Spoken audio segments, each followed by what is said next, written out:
آداب، آپ کا استقبال ہمارے چینل شمع اردو ہندی میں۔ آج ہم کریں گے اردو کی نئی کتاب نویں جماعت کے لیے، اور اس میں قلی قطب شاہ معانی کے بارے میں ہم پڑھ رہے ہیں۔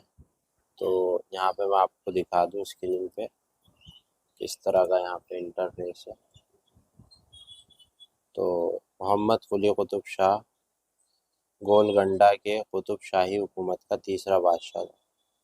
قطب شاہ اردو کا پہلا صاحب دیوان شاعر، کیونکہ ویسے تو اس سے پہلے بھی شاعر تھے، لیکن کوئی صاحب دیوان نہیں تھا۔ اس کے علاوہ نثر میں بھی کچھ لکھا جا چکا ہے، لیکن قطب شاہ کے زمانے میں دو اور اہم شاہ وجیح اور عواضی بھی تھے۔ وجیح نے نثر کی ایک مشہور کتاب سب رس لکھی، جو بجا طور پر اردو نثر کا پہلا کارنامہ کہا جاتا ہے۔ سبرس پہلا کارنامہ ہے۔ اسی طرح صاحب دیوان شاعر قلی قطب شاہی ہے۔ قواسی دراصل غزل کا میدان کا مرد ہے، لیکن اس زمانے میں زیادہ مشہور نہ ہو سکا، لیکن 400 سال بعد اس کی شاعری قلی قطب شاہ اور وجیح دونوں سے بہتر ثابت ہوئی۔ قطب شاہ نے ہر صنف سخن میں طبع آزمائی کی، غزل، نظم، قصیدہ، رباعی، غرض یہ کہ ہر صنف میں بہت اچھی شاعری کی۔ ان کے علاوہ انہوں نے روزمرہ کی زندگی کے معاملات، تہواروں، میلوں، کھیل کود، عام طبقے کی عورتوں، پند و نصیحت، شہروں، عمارتوں، موسموں وغیرہ پر بھی نظمیں، اور ان کے کلام کئی ہزار اشعار پر مشتمل۔ گویا کہ ان کے کلام میں کوئی خاص گہرائی نہیں ہے، تاہم زندگی اور عشق یا معاملات اور دنیا کے کاروبار ان کے کلام میں بے ساختہ اور برجستہ انداز میں پائے جاتے ہیں۔ اس نے زبان کو بڑی حد تک شائستہ اور ادبی بنایا۔ اس کے کلام سے معلوم ہوا کہ اب اردو چھوٹی موٹی بولی یا زبان نہیں، بلکہ ادبی اظہار کی زبان بن چکی ہے۔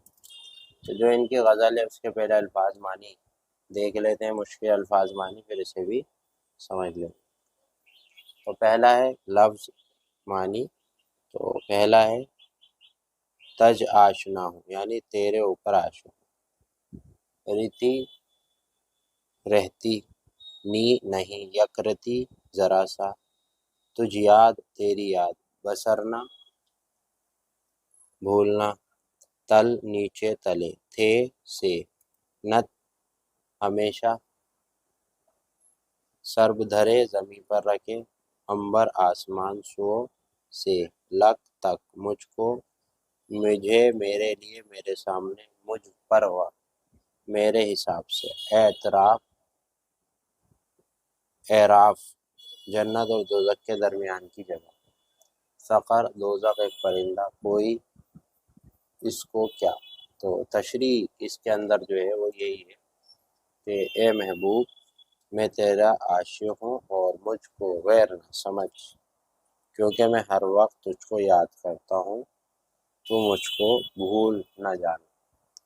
دوسرا شعر ہے، اس میں کہتا ہے، اس میں شاعر نے صوفیانہ بات کہی کہ اگر انسان خدا کو سچے دل سے مان لے تو زمین و آسمان سب اس کو عاشقانہ طور پہ بھی لے آ سکتے ہیں، یعنی محبوب کے مقابلے میں تمام دنیا ہیج ہے، یعنی کچھ نہیں۔ اے محبوب، مجھے کسی تو اپنے آپ کو وہی سمجھتا ہوں جہاں تو ہوتا ہے، تیرے مقابلے مجھے منزل مسجد دیکھ، جب دوزخ میری نظر میں کچھ نہیں، میرے لیے تو جہاں ہوتا ہے وہی جہاں، اور جہاں تو نہیں وہ میرے لیے دوزخ ہے۔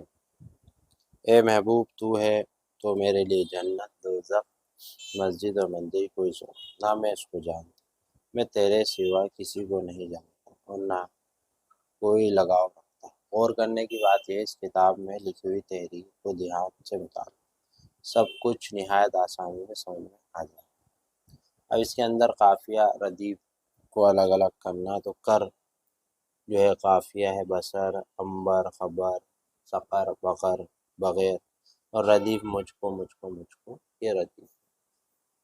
تو دوسرا سوال ہے کہ مندرجہ لفظوں کے بارے میں بتائیں، یہ آج کل کے قاعدے کے اعتبار سے مؤنث ہے یا مذکر۔ پروا جو ہے وہ مذکر ہے، خبر مذکر ہے، جنت مؤنث ہے۔ مندرجہ ذیل الفاظ کا جدید تلفظ بتائیں، مطلب جو آج کے دور میں، جیسے جدید ریتی کا ہے رہتی، بھید ہندی میں بھی یہی، انبر کو امبر، وہاں کو وہاں۔ اسی طرح تیسرا سوال ہے کہ جنت، اعراف اور سقرات کا مطلب ایک جملے میں، اللہ والوں کے لیے دنیا ہی جنت ہے، نیک اور ایماندار کے لیے سقر کا سوال ہی نہیں۔ ٹھیک ہے، اور آخری ہے کہ اعراف وہ میدان ہے جو جنت اور دوزخ کے بیچ میں ہے، یہاں روز محشر کو نیکی اور بدی کا حساب اللہ لے گا۔ ٹھیک ہے، تو یہ ساری باتیں ہیں جو میں نے آپ کو سمجھائی محمد قلی قطب شاہ معانی کے بارے میں۔ امید ہے کہ سمجھ میں آ گیا ہوگا۔ ویڈیو کو لائک، شیئر، سبسکرائب کریں چینل کو، اور دوستوں کے ساتھ بھی شیئر کریں۔